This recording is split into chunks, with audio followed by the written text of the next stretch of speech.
Hi කොහොමද? ඔයාලා හැමෝම හොඳින් ඇති කියලා හිතනවා.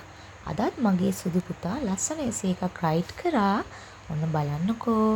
එයාගේ වැරදි හදාගෙන තනියම එයාගේ කැට් ගැන හිතලා ලස්සන සෙන්ටෙන්සස් ටිකක් ලියලා තිබුණා. ඉතින් මට හරිම සතුටුයි. එයා තාම අවුරුදු 6ක් වුණෙත් නැති චූටි පුතෙක්. ඉතින් එයා ටක් ගාලා එයාගේ දේවල් කැච් කර ගන්නවා.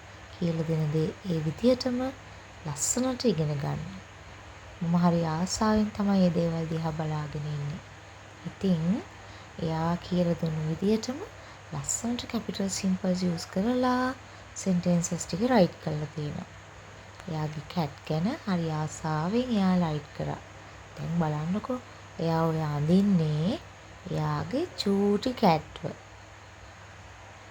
චුට්ට හරිම දේ හරි විදියට ඉගෙන ගන්න මම එයාට කියලා දීලා තියෙනවා. ඉතින් ඔය ලොකු වචන පේනව නේද? likes, love වගේ ඒ දේවල් එයාට ලේසි ක්‍රම විදියට තමයි කියලා දීලා තියෙන්නේ. magic keywords විදියට මම ඒව එයාට කියලා දීලා තියෙන්නේ. ඉතින් මම ලොකු බබාලට කරන පාඩම් ටික මගේ පුතාට කියලා දෙනවා. ඒකට එයා චුට්ට ඒ දේවල් අල්ල ගන්නවා. මම හරි ආසාවෙන් ඒ දිහා බලාගෙන